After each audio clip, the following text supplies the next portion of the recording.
The purpose of life is to experience the greatest pleasure possible. And what is the greatest pleasure possible? It's gratitude. It's enjoying this world in gratitude. That's what nobody ever explained to me.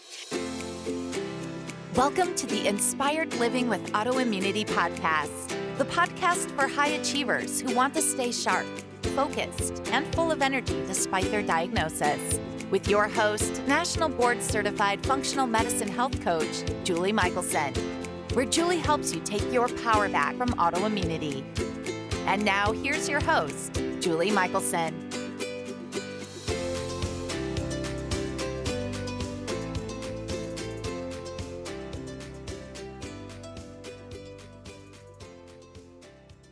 Welcome back to the Inspired Living with Autoimmunity podcast. I'm your host, Julie Michelson. And today we're joined by Bracha Goetz, a Harvard-educated author of 42 books that help children shine, as well as her candid memoir for adults about her empowering journey to joy called Nourish the Soul, Filling the Emptiness Within. In today's conversation, we're talking about the ancient yet timeless framework of the pleasure ladder and how gratitude and joy are the secret ingredients in healing. Bracha, welcome to the podcast. Thank you. I'm really happy to be here with you. I am so excited for this interview, and I'm going to try to contain myself.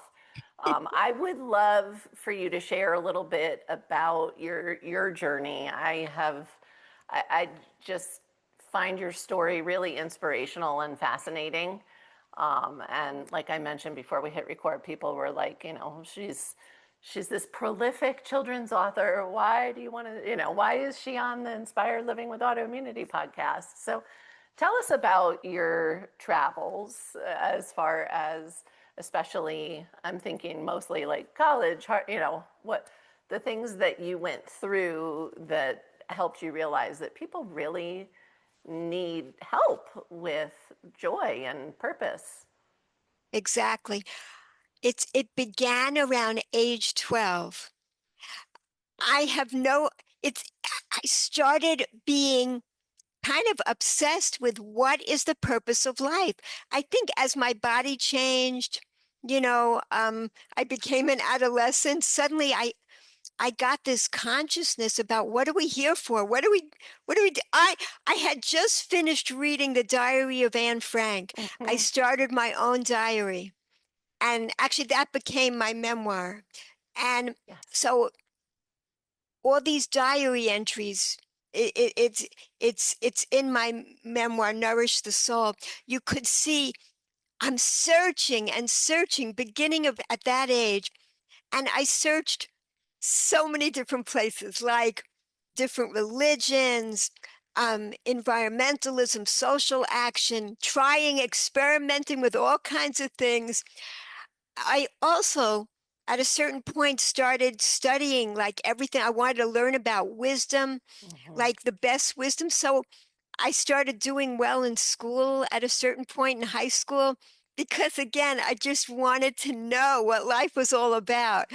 And so I ended up getting into Harvard. My parents were like, this didn't like fit with with Our what they were girl. thinking. Uh-huh. I don't know. It just wasn't what they wanted me to go to, like the local college. It was like, Liberal but arts, just, yeah. yeah, yeah. But I wanted, like, I need the ultimate wisdom. Maybe I'll find it there.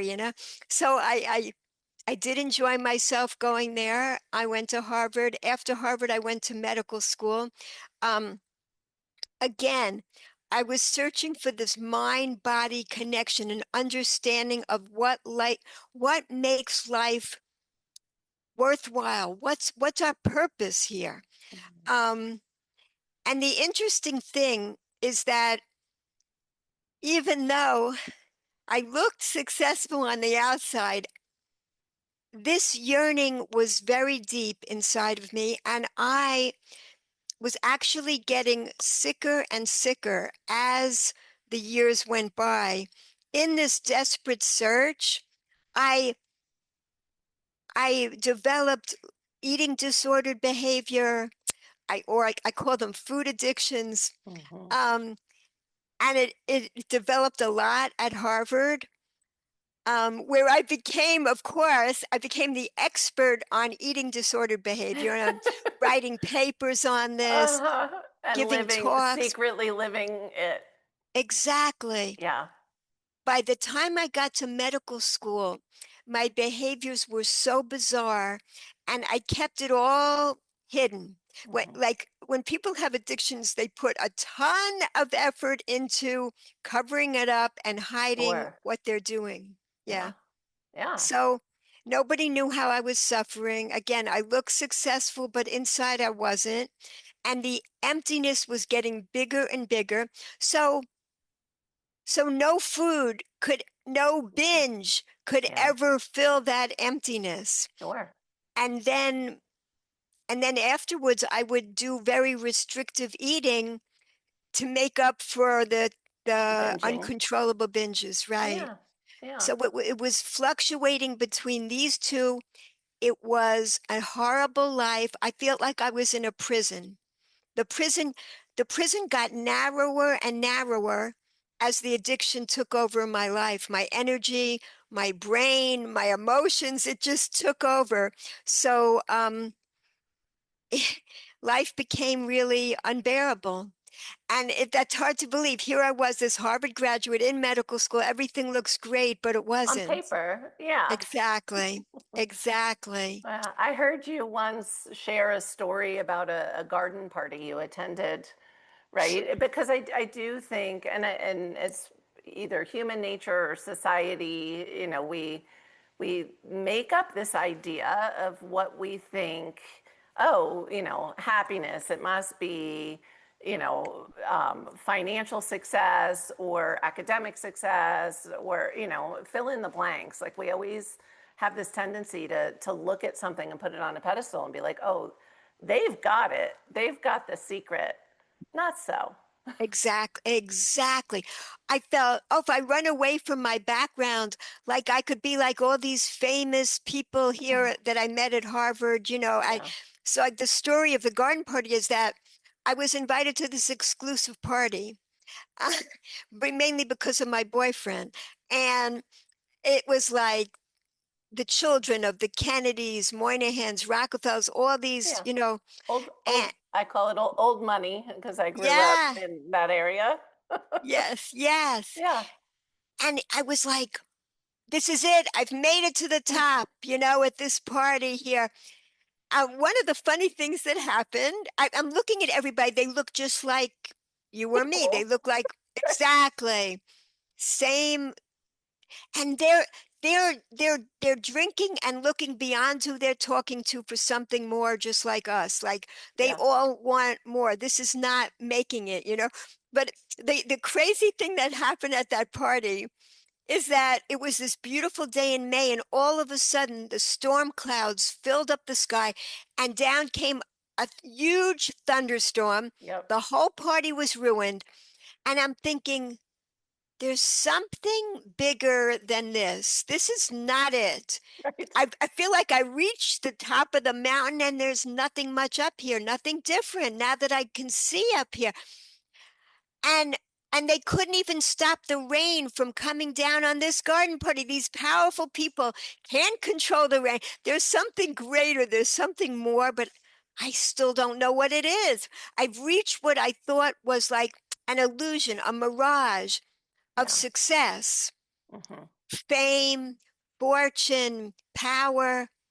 It doesn't bring happiness. I saw it right in front of my eyes. So what does? That's why my search continued in an even more desperate way to find out what really brings happiness. And I finally did find the answer. It was the summer after my first year in medical school. I went, I had a 6 week break and I went to Israel. I ended up I ended up learning about the spirituality in my own heritage, which I did not grow up with, I didn't know about. Like, I was culturally Jewish and I was Jewish, but I didn't, Uh-huh. I didn't know about, I knew about spirituality and like Buddhism and Christian Science, other things I'd studied, but not in my own You weren't backyard. studying the mystics as a child. Exactly, exactly. Yeah, So I learned, and the deepest thing that I learned, it was from a rabbi, he's no longer alive, um, Rabbi Noah Weinberg. He taught about the pleasure ladder. And and what I learned, and I think this is the basis, it's universal. It's for sure. This is not a all like a religious at ex, all. exactly, Yeah. exactly. Is that the purpose of life is to experience the greatest pleasure possible. And what is the greatest pleasure possible? It's gratitude. Mhm. It's enjoying this world in gratitude. That's what nobody ever explained to me. Yeah. So the same life that I was denigrating as like this all seems meaningless. If you add in that one ingredient of Game gratitude, changer. Yeah. it, it changes the whole picture. It's when my life changed from the world had begun to turn gray. Mhm. Everything just seemed the Meh. same to Yeah. me, right? Blah. Then the colors came back. It was like gratitude brought the colors back, Love that and the visual. world became, yeah, Yeah. vivid and beautiful again. Ah, so Yeah. amazing. And so was this like the beginning of the experience that how did you shift from medical school to, oh my gosh, we need to teach children this? Like how did that come about? That's a great question. Yeah. Well, first I took a year's leave of absence. I was thinking of transferring to Tel Aviv University Medical School. Then I said, no, I'm on a new path. I knew about mind, body, and spirit. Well, spirit was what was missing. I Yes. want to get the full picture. I want to immerse myself in learning and gathering a spiritual understanding. So I stayed in Israel. A few months later, I was studying, and a few months later, I met who was to become my husband. Mm-hmm. And he was on a similar path. He'd also graduated from college. He was an urban planner, and he was looking for more meaning and spirituality in his life. We met there. We ended up getting married, starting our family there. And when I began to have children, I was one day sitting outside with my little children, Mm-hmm. and I brought my notebook as they were playing quietly. So I started to write a story. I wrote it on loose leaf paper. Nice. I stuck it in an envelope and mailed it to America. And 6 weeks later, I got back an acceptance. So, whoa, I can write children's books. Mm-hmm. And I was writing the books that I wished I had as a child.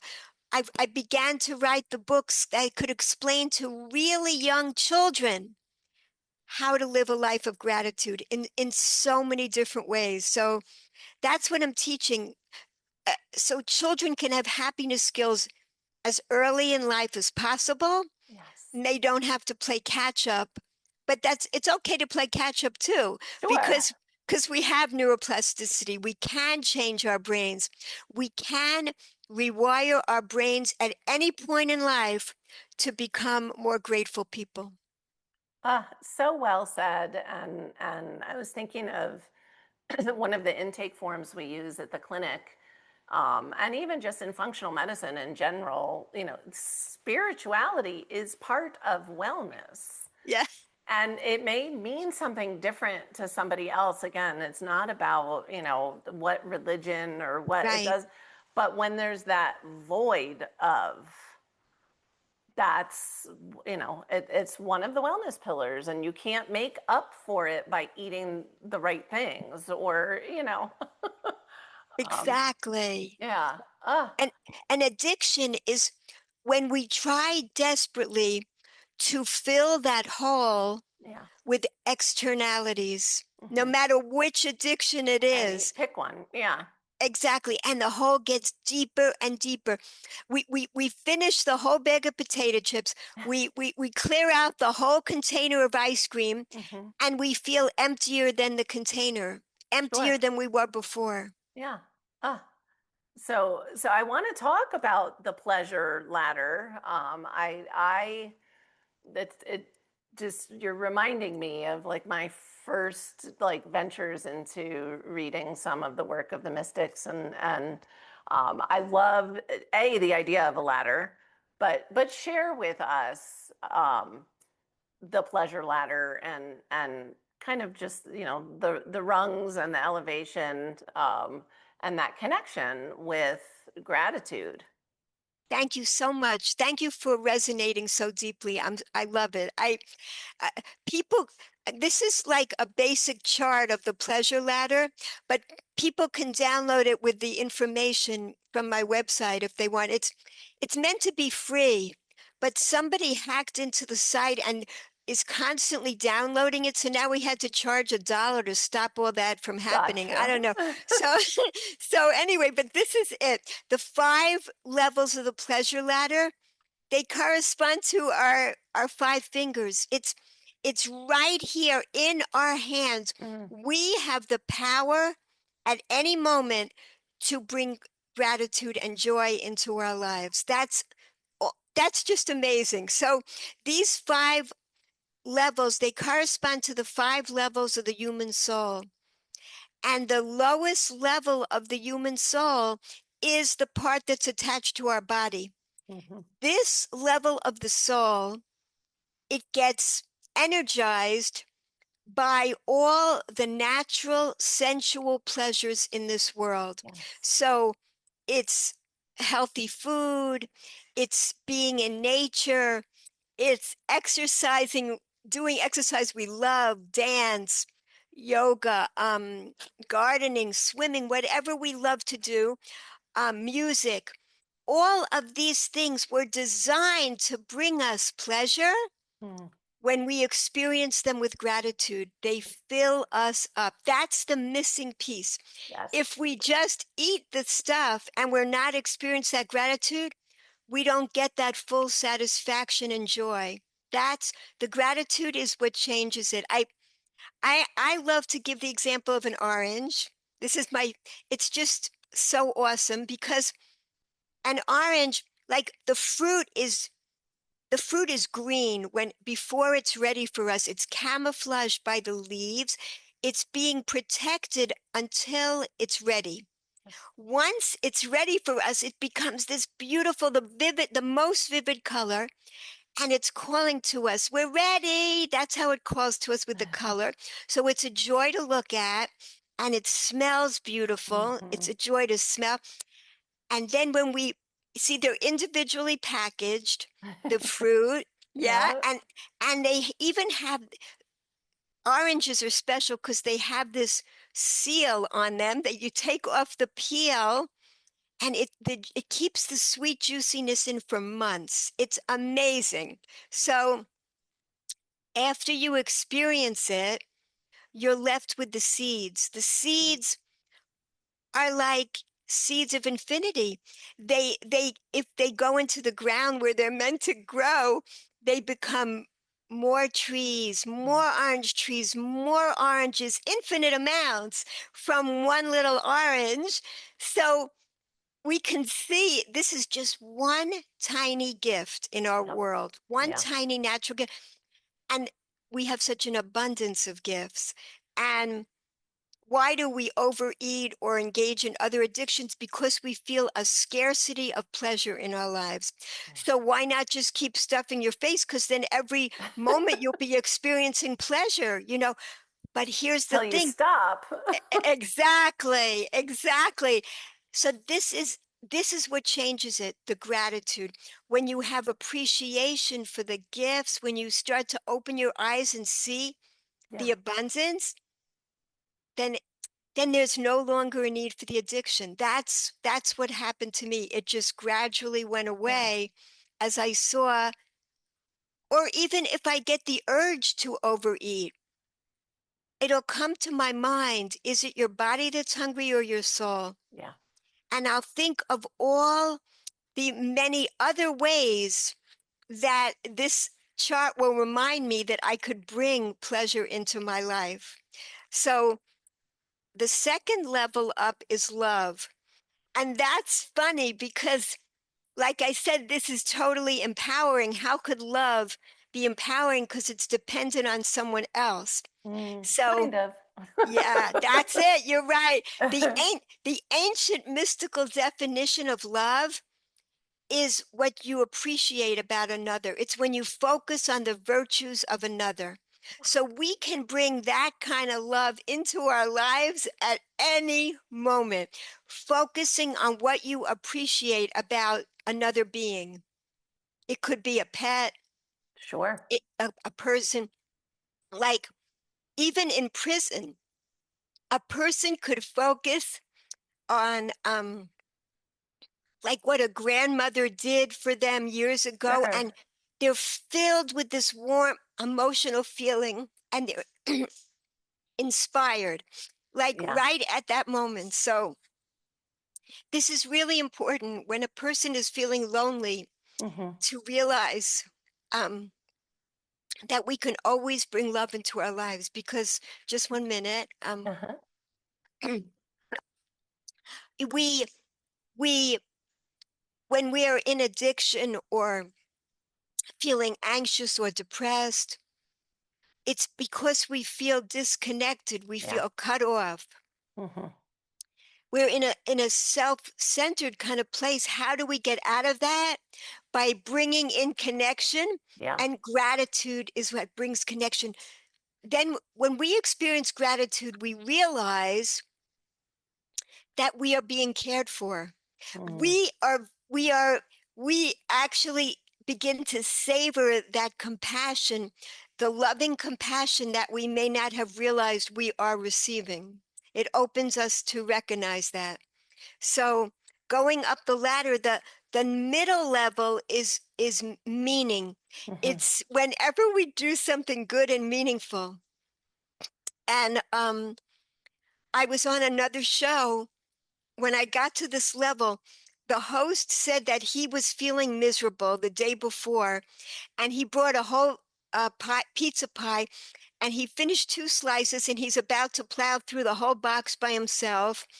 And a knock at the door. His neighbor needs his help for 2 minutes. Maybe it was to move furniture or something. And Yeah. when he comes back in, he doesn't want the pizza anymore. Yeah. It was never about the pizza. Exactly. It it's about pleasure. It's about lasting pleasure. It's about nourishing our genuinely hungry souls with Mm. what we need, and that's gratitude. So that's how it works. He could put the pizza in the fridge for another day. He didn't need that anymore. He filled up.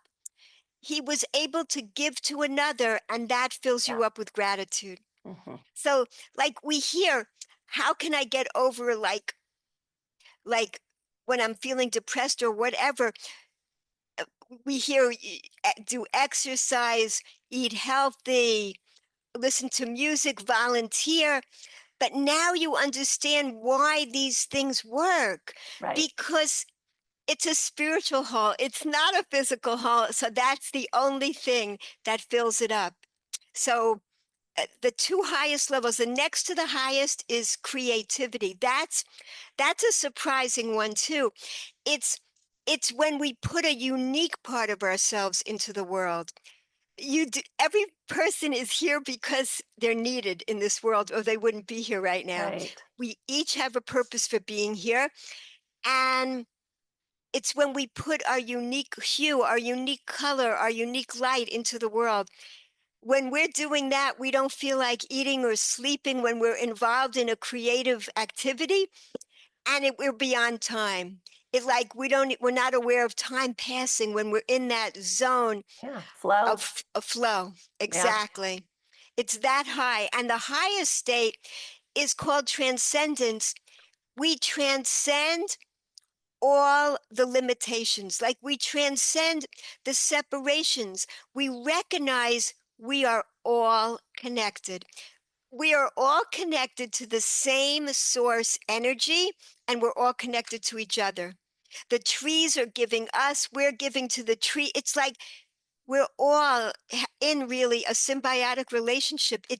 It's those veils of separation just rise. Like if you've been under a starry sky at night in the country and you know you're a part of the greater universe, it never leaves you, that feeling, and you can go back to it. It's the rarest feeling that you can experience with gratitude, but it's there for all of us. Every level is for all of us, and there's only one price to pay to climb any rung on the ladder, and that's gratitude. Gratitude. Yeah. That's that's it.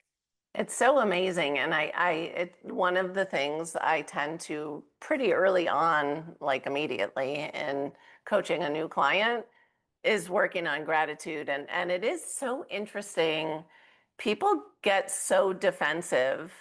And I even preface it with like, as an exercise, like, oh, but I am a grateful person. And I'm like, I never said you weren't grateful. That's not it.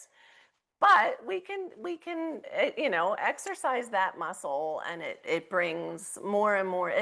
It's really awareness, right? You take somebody who already is a grateful person and then intentionally live in gratitude. And like you were saying, with it reminds with the orange, right? Like then it's everything you see. You're noticing and bringing more awareness to all of the things we have to be grateful for, which can lead to the connection and but it doesn't mean, I'm guessing, I could be wrong. Are you always in gratitude every moment of every day? I'll say for sure not, but but I'm definitely more grateful than I used to be. Oh, I spend yeah. I spend much more of my It time in a feels grateful good. exactly. Yeah. Exactly. It the more, like you said, when we the neurons that fire together wire together, and they create more neural pathways, so it becomes easier and easier to be grateful the more we practice it. Yeah, and where attention goes, energy flows. And so Exactly. let's focus on those things, the positives, the joy, the gratitude. I want to commend your definition of creativity, or the way you explain creativity, because I used to be one of those people that thought like creative people were artists, right? Musicians, artists, like it was this little box. And I remember making a comment probably 15 plus years ago. And luckily it was to a friend who like immediately correct. She was like, you've designed houses. There's so many different ways to be creative, and like the idea of just shining your unique light. It doesn't have to be able to be put in a gallery or a theater to be creativity. So thank Exactly. you for really, I think, breaking down that barrier of where people may think like, oh, that applies to other people, but not me. Yes, Yeah. everybody has a creative way to them. Exactly. And it this also takes the ego out of the creativity, because you're just a channel for that flow of energy. Right. Like, who are you to say, like, the mark was missed with you? What? E- e- That's not a thing. Exactly. It takes away the fear of failure. It Mm-hmm. takes away the writer's block, all those things that people may have. Don't worry about it. Just be grateful for whatever ideas come to flow through you. You're just a channel. We're just Yeah. channeling this amazing energy that is being recycled throughout the universe all the time. We get to be channels. So just be open to it with gratitude for any opportunity you have to bring a unique aspect of you into the world. And like you saying, whatever it is, the way you smile, the way you tell a story, the way you cook this dish, the way the way you can struggle to find a positive aspect to something. It's totally infinite. And it's really training the brain to scan for positive patterns. That's what we're training the brain to do. So it's totally a joy because any moment that you spend being grateful is a moment that you're not being miserable. You can't be miserable and grateful in the same moment. No. So just we just keep adding those moments. We're just adding pearls to our necklace. And how does a pearl form? A pearl forms from an irritation, Right. Yeah. and it becomes something beautiful that we all have that potential Hmm. from our pain to be able to make it into something beautiful in this world, something that somebody else can benefit from. Whatever Yeah. pains we were destined to have, whatever challenges come our way in life, Yeah. we can use them in ways to shine light.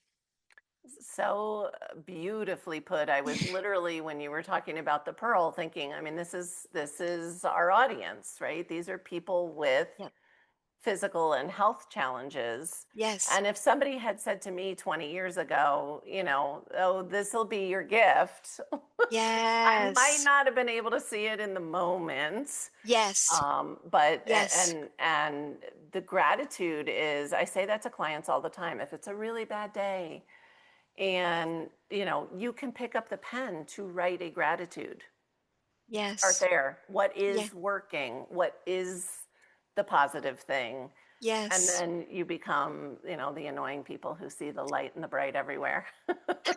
Yeah, yeah, right. We don't have to overdo it and be obnoxious No. about it. No, no, right, right. We can do it in a quiet way, and people will sense the Yeah. added peacefulness from you. It's the Yes, energy yes, exchange. You don't yes, even have to, speak words to somebody to brighten right. their day when you're in Beautiful. that place. Yes, Yeah, and so I just love that the idea, your purpose of teaching this to children through books. It's not, they don't have to sit in a classroom, um, to, like you said, so that they don't. And yes, we can all learn it. It's my same joy working with mothers, or parents, right, and changing healthy lifestyle for a yes, family. Is the same goal, is that then the kids aren't going to end up needing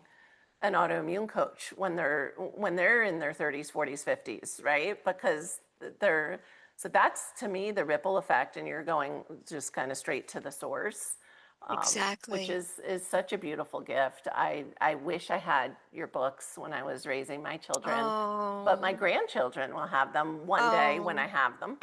God willing. Thank Yes. you. Yeah. Thank you. And I So, do. I also write about being healthy because I think that's well, so much a part sure.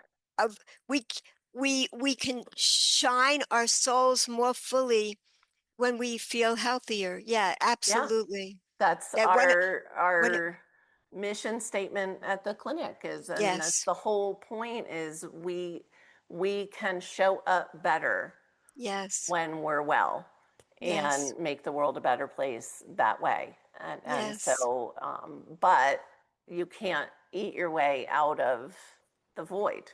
yes, Or, and I mean, like, eat the good food or exercise, yes, whatever it is, all the healthy things, following that rule book without this piece is really, I won't say you can't heal, but the healing is exponential exactly. when we have the spiritual piece, the pleasure, and it doesn't mean you don't have to go to Israel. You don't, I always say, even like with meditation, you don't have to go sit in a cave. Like, you Right. can just do small bites.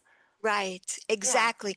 They actually said what you the the science research says that in this highest state, in the state of awe and wonder, Mhm. we create the most um, health health Yeah. like The chemicals and the chemicals that help yeah, us to be yeah. healthy. Exactly. Absolutely. I mean, Right. I know Right. we have, I guess, thank goodness, we don't have awareness of all of the things going on in our body all of the times, but Right. how, yes, your thoughts and your feelings, and that's why, joy is so healing. That's, you think of even like oxytocin, you can hug somebody, right? Yeah. But when you think of like, okay, really, oxytocin's released when a mother's nursing a baby, and it's to help the mother bond with the baby. Like all of this is in there by design. Like we have Exactly. all of the healing that we need. We just either we're being exposed to something that's harming, or Right. we're missing something Right. that we need. Exactly. Right. The more we get back to enjoying this amazing garden, the Yes. better, because we've made things very complicated, Right. and Well, it's and I yeah, do think that's why it takes in modern time, it takes effort and right. intention, Right. because our lives are set up so differently than we were created to live them initially. Beautiful. Beautifully expressed. Exactly. Wow. So, well, I'm going to ask you, like, where do you have a tip for, like, where does somebody start if they're like, holy cow, she is talking to me. I'm in, the void. I'm isolated. I mean, even just my physical decline became isolating, right? And Right. and Right. so um, whatever it is that the listeners might be dealing with, if they're like, oh, you know what, I can up level here. Or I never thought about it, right? I've been moving right and eating right and detoxifying, and but I just wasn't even addressing this piece. Right. Where can people start? Right.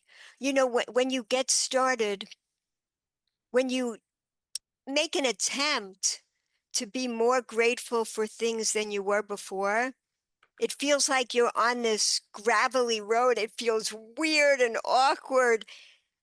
But when you go on a road that hasn't been traveled on much, you create the grooves, and that's how Mm-hmm. it gets easier and Back to easier. those neural Exactly. pathways. You start with an orange. You start with Uh-huh. things that you've just been taking for granted all the time. You start with, how many illnesses don't I have? How many Right. parts of my body are Are not working. hurting, are working? Exactly. You begin to look at them again with new eyes. You practice this as many times a day as you want, because there's nothing to lose. All you get is those extra moments of joy. Mm. So How could it's that be bad? exactly, exactly. And let's say you have a problem with overeating. You can ask yourself these simple questions like, okay, if I have 95 more spoonfuls of this ice cream, will I then feel full? Because you won't. You won't feel Right. any more full than you've experienced it. You don't have to eat the entire thing. That's mind changing. Recognizing that, yes, you're feeling a scarcity of pleasure in your life right now. That's what you're feeling. That's why you want to keep overeating, because you're feeling a scarcity of pleasure. It's not that you need this particular junk food. Right. So, what else could bring me pleasure? Mm. Hmm. Yeah. Okay. And you think about this and you start thinking, should I open the window, feel the breeze, go outside, experience some nature, feel the sunshine on my face, Yeah. turn on some music, just start dancing around a little. It changes in that instant. Yeah. You Like can that. fill up. Yeah. Yes. Amazing. Such amazing advice. And I feel like I kind of cheated because I just asked you for a thing. And that could be your one thing. But listeners lean in, they know. I'm like, okay, that one step, and you did just give us. So more gratitude could be the one step. But any other wisdom you want to share with listeners? There was a great story I love that there was a man up on a building ready to jump. And the lady across the way, she sees him and she says, "Don't jump, whatever you do." And he says, "Why not? I have no reason to keep living." And she says, "Okay, wait a minute. You, what if, what if you were blind your whole life and now you were given the gift of sight? Would you still jump?" He says, "No, of course not." Well, she says, here's the gift of sight. Look again. You have hands. You have a body that got you up to the roof. You can see, you can hear. You have so many things to be thankful for. Open your eyes and see it. You don't have to be blind anymore. That's all of us. We go through this every single day, many times a day. One of my books is called Don't Read This Book. It teaches children, yeah, it teaches children that all day long there's a voice in your head trying to get you to be miserable. How does it do that? It tells you to focus on what you're missing, what you're lacking. Mhm. As soon as we become aware that's what we're doing and we realize everybody else has the same exact problem, then we can refocus on what we already have. This voice in our heads, I discover at the end of the book, is also a gift to Mhm. us because, like you said, it's to grow our gratitude muscles. It's pushing on us. And when we push it away and we say, "I'm not going to focus on what I'm missing, I'm going to focus on what I already have," what do we grow? Like you said, our gratitude muscles. That's how we grow them. So become aware that voice is going to be always there trying to Yes. pull you down all day. Recognize it, investigate it, and then you'll realize, oh, instead I'm going to focus on what I already have. So many blessings in my life that I wasn't opening my eyes to. Oh, so amazing. See, I knew I had to ask for one more thing. Oh, Bracha, where's the best for people that aren't going to check the show notes? Where's the best place for people to find you? Okay, my children have created a beautiful website with all my books, and it's called Growing Impact Publications because our impact is growing. First, I was just writing Jewish books, and now they're universal books, and it's for everybody to learn just all these amazing ideas about let's stay healthy, how to stay healthy, even swimming safely, all kinds of things about living a more grateful life. Oh, and the happiness box. That's really, it teaches Ooh, how to have gratitude skills for very young children all the way through to any age that a person is. It's really a classic book that was amazing. before only available Jewish, and now it's for everybody. This the happiness I love box. it because she Yeah, now wants to reach more people and more yeah, people. And I was thinking about that, just bringing me back to when I would read with my kids and the books I would choose for my kids and the ones that always taught me so much, as it's for the kids, right? So exactly, yeah, exactly. what a gift sharing your light with the world and we so appreciate your time and your wisdom and the way that you share it with everybody. And really, listeners, like take some action because there's nothing that is more healing than gratitude. So really Thank you so appreciate it. much. Thank you, Julie. I just got to say one more thing. Yeah, What's the difference between a miserable life and a happy life? How gratitude. grateful you are. That's it. That's it. The same Woohoo! life, completely changed. Yeah. Yeah, I'll remember the story of the man on the roof, right? Because we Oh, sometimes it sometimes we do it, we find gratitude a little easier when something's been missing and then right, comes back or right. comes in, and we Yes. all have so very much to be grateful for. And I am grateful for your time and your wisdom. Thank you, wonderful Julie. Thank you. Thank you. For everyone listening, remember you can get the show notes and transcripts by visiting inspiredliving.show. Hope you had a great time and enjoyed this episode as much as I did. I'll see you next week. Thank you for listening to Julie Michelson's Inspired Living with Autoimmunity. Did you enjoy this episode? Please like, share, and subscribe wherever you listen to podcasts. If you'd like to get a transcript of this and every other episode, just head on over to inspiredliving.show or click on the link in this episode's description. There, you can also find everything we discussed in this episode, including links and information about our guest. You can even send in your questions to be answered by Julie in a future episode. That's inspiredliving.show. Until next time, this is Julie Michelson's Inspired Living with Autoimmunity podcast, helping you take your power back.